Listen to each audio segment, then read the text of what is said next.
Please join me in prayer. Holy Spirit, please help us now and always to hear, to trust what we have heard, and strengthened by that trust to act. Amen. So our two readings this morning that we focused on, one quite long, thank you, Sue.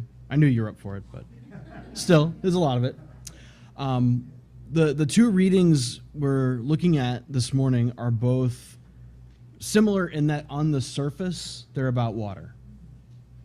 The reading from Exodus is about whether people are going to get water to drink. Are they going to die of desiccation in the desert? And the story of, we even know this story from the Gospels. It probably says this in a heading in some of our Bibles, the woman at the well, or the Samaritan woman at the well, right? So it's a story with which many of us are familiar. It's also fine if this is the first time you're hearing it. We're going to cover it in some detail, so we're all together. But neither story is really about water in the literal sense. And this comes up through the naming that Moses does at the end of the Exodus story, that the two Hebrew words he uses to name that place are temptation and strife. And that's kind of a point at the end of the story. Like the story was actually about temptation and strife. The people tempted Moses to get angry with them. The people were tempted to lose faith, and they were striving with God and with Moses, understandably upset. In the gospel story, Jesus makes it clear that the story is not about water when he talks about living water becoming a wellspring to eternal life. And when you drink of the living water, you never thirst again, etc. So I want to go over both of the stories. I'm going to focus mostly on the gospel story because there's a lot there. And I'm going to demonstrate a way to read closely, and then I'm going to share what I think comes from a close reading, at least for me. But we'll do the Exodus story first.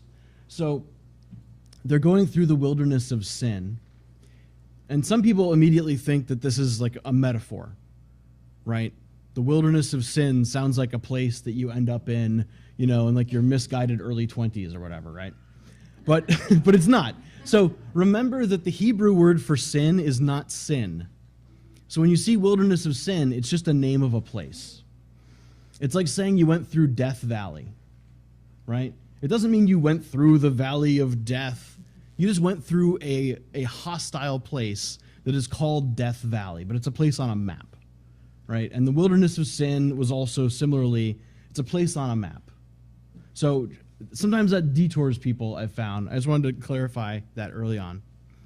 So the Hebrews are fleeing Egypt. They're in the wilderness. They make camp, and they're thirsty. And we get to this common theme in Exodus, which is the people saying to Moses, "Why did you bring us out here just to die?"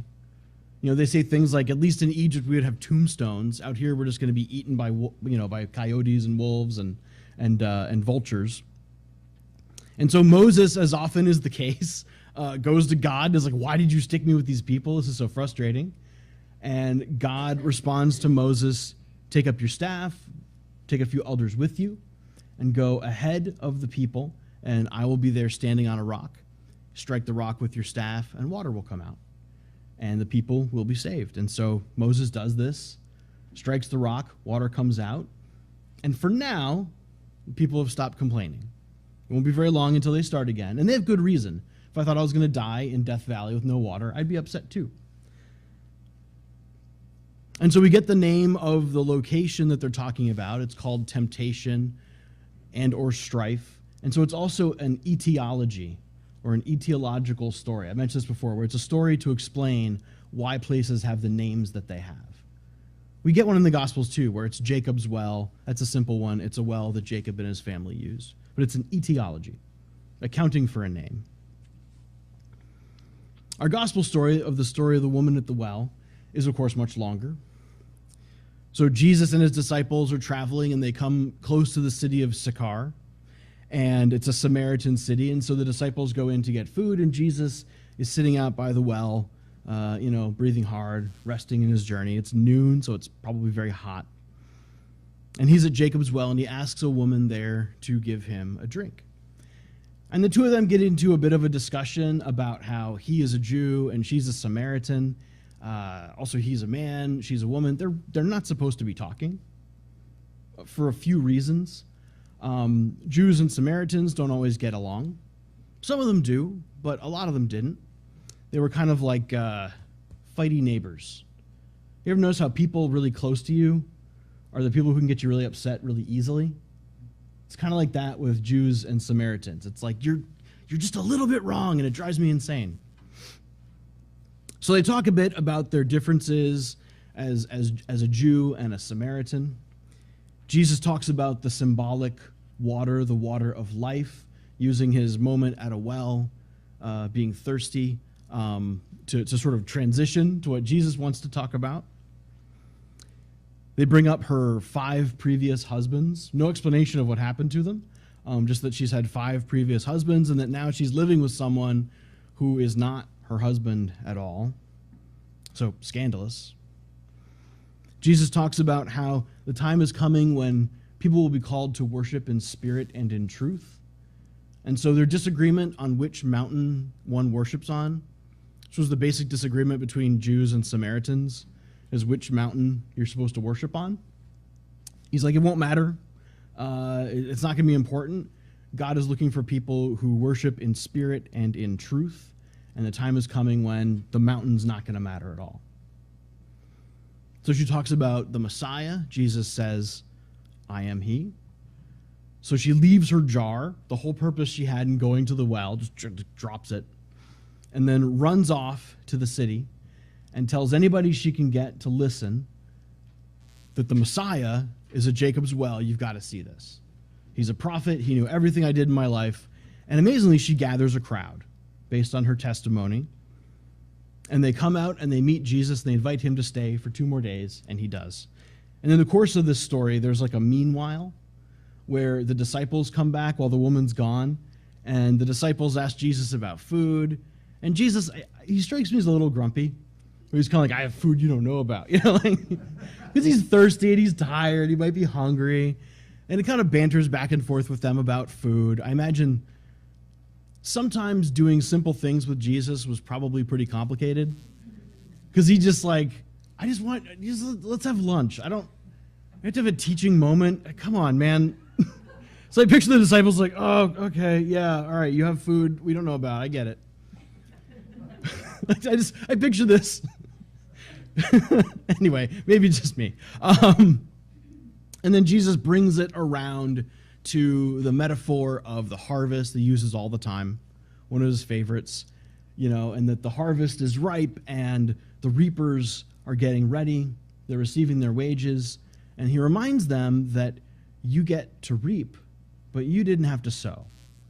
You are reaping where other people have sown. And so sower and reaper can rejoice together. So I want to take a close look at this gospel story, and I want to do it using a method that I've introduced before. There are different ways to read the Bible, right? You can just open it and just read like what's on the page, try to make sense of it. Some people open it and read it kind of like an oracle, like they open to a different page and they read and they try to find something on that page that speaks to them. Some people open it, read a psalm, pick a psalm from the page and try to find meaning that way. And then sometimes you could have a more thoughtful reading, like you're reading for a theme, or you're reading to answer a question, or you're reading to follow particular stories and focus on those. The big word, the seminary word for this is a hermeneutic. And hermeneutic just means a way of looking for something. So when you open the Bible, what you're looking for is your hermeneutic. And that's going to guide what you see. It's part of why when you open the Bible, read the same story that you haven't read in a while, you see something different, right? You're in a different mindset. And often this hermeneutic is unconscious, but it's kind of like next level technique to have one in mind when you read. So today I'm going to talk about the hermeneutic of surprise. And what that means is you open the Bible and you read it and you watch for what's surprising. Either what's surprising in the context of the story, like, oh, that's not how Iron Age Palestinians, I picture them acting. That's different. Or what surprises you. As you read, you're like, oh, that was a weird thing to say. That was a strange thing to happen. What's going on there? And it's kind of like what I talked to the kids about, because I tried to explain hermeneutics to 5-year-olds, and it, seasoned to taste, I guess. But I tried. But when you have this hermeneutic, when you're looking for surprises, the idea is it's not arbitrary, but the things that are surprising in the text are more likely to be from people's experiences of God. So when you read a text written 2,000 or 3,000 years ago, some of the text is just what you'd expect. People say things you expect them to say. They do things you expect them to do in that context. People hate their enemies and say bad things about them, right? That's normal. So when you read in the Bible, someone hates their enemy and says bad things about them. That's normal. That's not surprising. When you read Jesus saying, love your enemy and pray for them, that's surprising. And the idea is that surprise is more likely to be God. It isn't always what God's saying, but it's a way of looking. Because the idea is God's going to surprise us. God's going to ask us to do things we're not used to doing. God's going to say things we're not used to hearing, etc. So I hope that makes some sense. So we're going to be looking for surprises, hermeneutic of surprise, as we go through this story. And if you want, you can go ahead and get the text out, because I thought I would, obviously I have the surprises that I found, right? Because I had time to prep. I had an hour less, which well, this is the Sunday morning when church people are salty and everyone else is fine. Like everyone comes in the office and like, how tired are you? I'm 60 minutes more tired than usual. But I had time to prep. You didn't. I understand. But if you want to, if you notice anything in the story that strikes you as surprising, we'll take a few moments. And if you mention something that I thought of, I'll cross it off my list so we're not repeating ourselves. And I know you didn't have time to prep, so don't worry about that.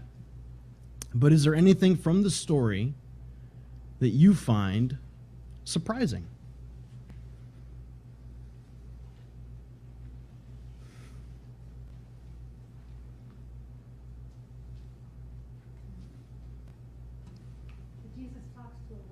Jesus talks to a woman. Yes. What he didn't know, just this random woman. Yeah, she has no. So normally, a woman out in the world would need to be around other women or to have a male chaperone to kind of protect her reputation as well. So the chaperone could be her dad or her uncle or her husband or her son, but you didn't just kind of wander around as women by themselves in the ancient world. And so Jesus talks to not only a woman, but an unchaperoned woman. And an unchaperoned Samaritan woman. Yes, absolutely. Yep. Yes. Yes, I found it surprising that she ran into the city guys, come look, and then people followed her. Yeah. That's one that really struck me when I read this. I was like, whoa. What a testimony, right? So as a woman, her testimony wouldn't be admissible in court. So if she was if her family was sued by another family, or if she was assaulted and they went to court, she wouldn't be able to testify. She would have to have a man testify for her, because legally her testimony counted for nothing. Right? And then we have this story where her testimony gathers a whole crowd of people who go and meet this Jewish Messiah prophet over by the well. That's wild. I had a whole detour about testimony, but yeah, her testimony is powerful and surprisingly powerful. We'll do maybe one more if we have them. I understand. I know you weren't prepared, so don't worry. Yes? Well, it says they were astonished when he was speaking with the woman, but no one said anything about it. Yeah. They didn't ask for an explanation or nothing. Okay. Yeah, so these are the same disciples who were shooing children away, that were trying to just greet Jesus. So they're not afraid to mess with his his life. They're not afraid to interfere, but they don't in this case, which is that is definitely interesting. Yes. Well, piggybacking on what Lisa said, they didn't mention anything to him about talking to the woman, and yet they were concerned that he hadn't eaten. They're telling him to eat. Right. Yeah, they're kind of avoiding the issue. There's an obvious question here. Hey, have you had lunch? It's that's all right. It's a little suspect. Yes. I think it's weird that the woman said to him, "Sir, give me this water so I can never be thirsty or have to keep coming here to draw water." She's still gonna have to drink water Yeah. to live. She doesn't get that these are two different kind of waters. Yeah. I thought either she's not picking up on the metaphor or the symbol, or she's messing with him, right? Because so people in the ancient world, the way that rabbis worked in the ancient world is they would mess with you. They would ask weird questions. They would give weird, frustrating answers to make you work through things. So she might be sort of messing with him. Oh wow, give me this water that I'll never have to drink again. Random guy I just met. Depending on how you read that, it has different kind of way. Or she's really? Because maybe he's a wizard and he can, Moses created miraculous water from a stone. Maybe I'll have water forever. Yes. So it's also cool that they have that level of conversation. Oh yeah. 'Cause she's pretty free with him, and then when he asks her about her past, she just tells him. Yeah. I'm not sure I would do that. Oh yeah, Right. She doesn't lie. And he didn't get upset with She's not I'm not married. She could have, her. But Jesus didn't get upset with that. He said, "You told me the truth." Yeah. He's I knew He that. But said, "Gee, that's interesting." yeah, it's one of the surprises, and I'll skip it when I get to it. One of the surprises is that Jesus knows this woman's history, which would be, 5 husbands is a lot, even in 2023. That's, I don't want to be judgmental, right? That's a lot of husbands. And you've got to wonder what happened to these guys. And she's living with someone who's not a husband now, which is an additional scandal. And Jesus just has nothing to say about that. Men start to tell me the He's you're right, you told the truth. Yeah, I knew, but you told the truth. Good job. And then nothing else. That's surprising. Jewel, I think your hand was up. Yeah, I think whatever the connection that they made was really important to her. She was at the well to get water, and she left her water jug Yes. and went to town. That's the image that stuck with me from this story. I would have a jar laying on its side next to the well and her running off into the distance. That's the image. The whole purpose, the only reason she was here was the jar, and she's so excited she drops it and just runs off. Yeah. Well done. For no prep, that was excellent. So, these are some of the surprises that I noticed in addition to the ones that you mentioned. It is a big deal to me that he mentions her 5 husbands, the man she's living with, who isn't a husband, and she doesn't apologize.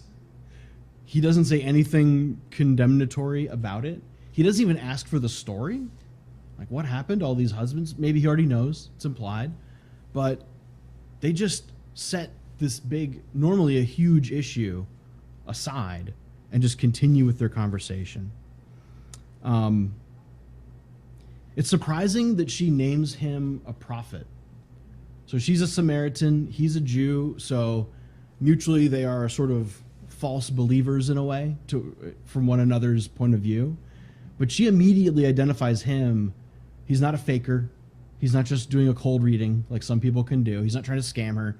He's clearly you are a prophet, which is a huge compliment and admission for her. It's acknowledging someone from a different religion, a neighboring religion, as a prophet is tough sometimes. But she is just immediately able to acknowledge that in him.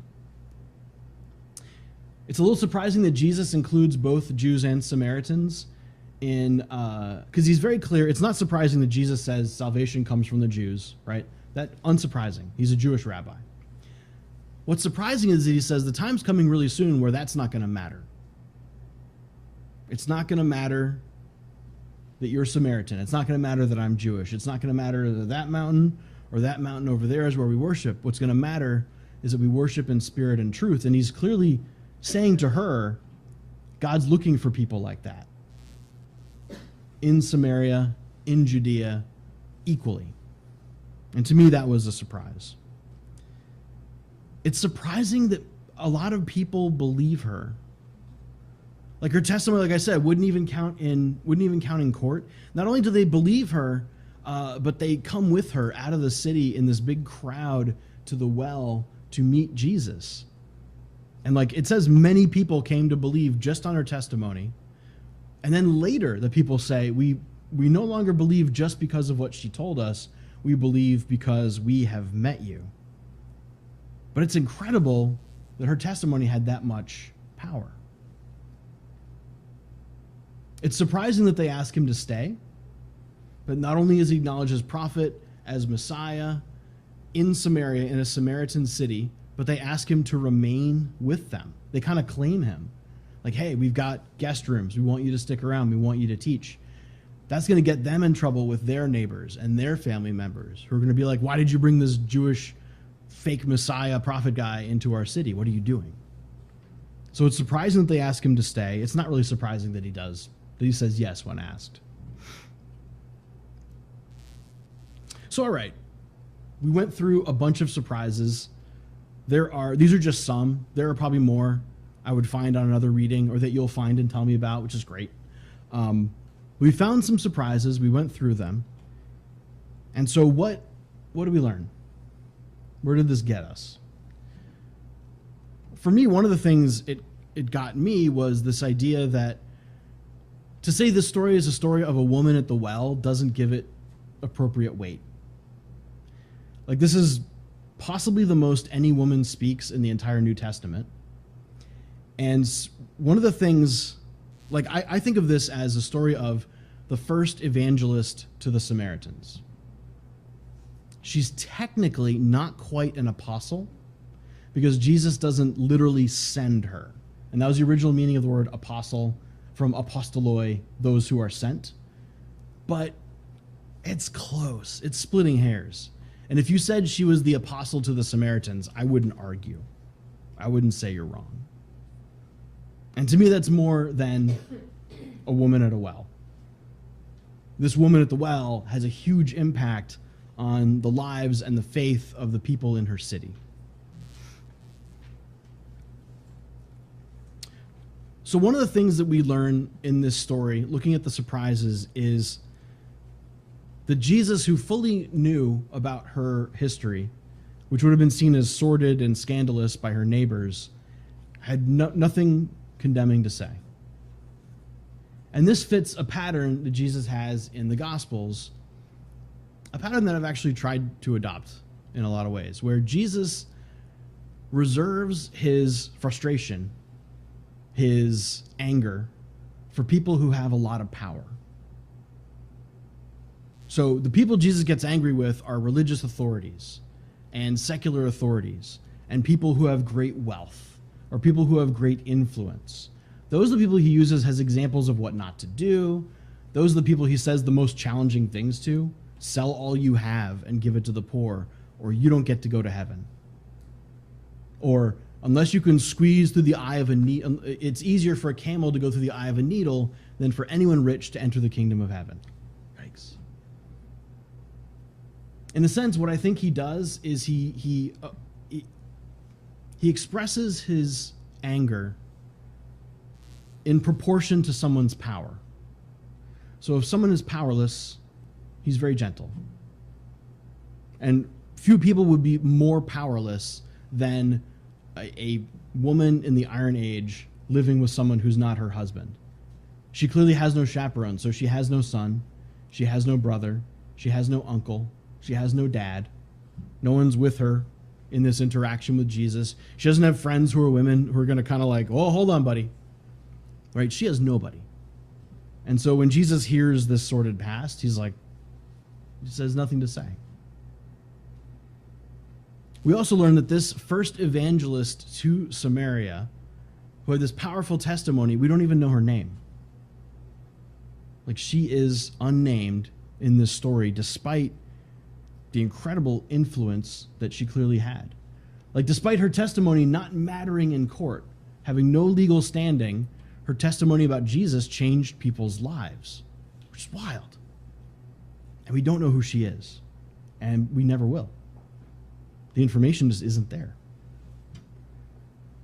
And it makes me think about, how Jesus talked about all the people who have sown who didn't get to reap, and all the people who reap but didn't have to sow. And it makes me think about how many people's unnamed courage and unnamed labor and work have brought us here, have made it possible for us to be where we are and to do the things that we do. And we can remember some names of people who have built things in this congregation or in the community, but at certain points in the past there were 700 members in this church, and I doubt anybody can name all 700.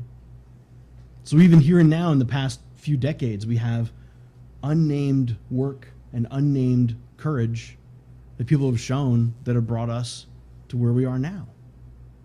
And this gives me like a new appreciation of that even someone as powerful as this, their name can be forgotten. Another thing I see in this story is that possibly the most compelling thing about us is our experience with Jesus. Because this is a woman ran back to the city of Sychar, and I don't think she would have been listened to in any other context. Maybe if she was shouting fire, help, there's a fire, but if she had another story to tell, I don't think people would have heard her.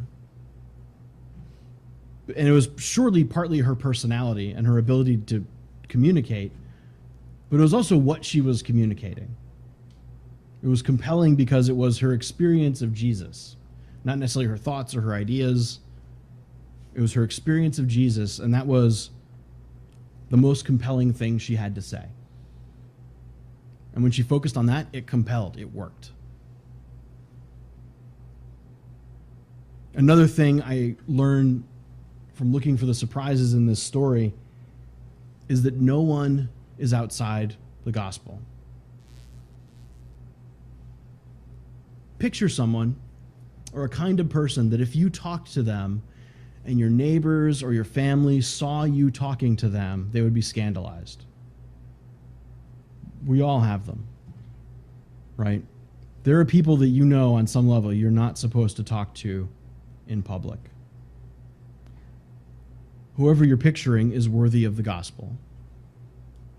Worthy to be spoken to, worthy to be heard, despite what people around us might feel. It reminds me of the story from Exodus that we read, where the main question that the people of God had is God with us or not? And the answer in that particular context is interesting because the answer was no. God is ahead of you. Is God with us or not? No. God is already ahead of you. And that's where you need to go. It's forward. So sometimes God isn't primarily with us. God is out there ahead of us. It's how the Gospel of Mark ends. People ask the angels in Jesus' tomb, where's the body? And the angels say, why are you looking for the living among the dead? He's gone ahead of you into Judea or into Galilee. Go follow him. That's how the whole gospel story ends. So all these, or many of these, were surprises. And if you read the story again, you'll find more. And it's a fun game to play with any part of the Bible that you read, looking for surprises. And we all learn something, I hope, from doing this.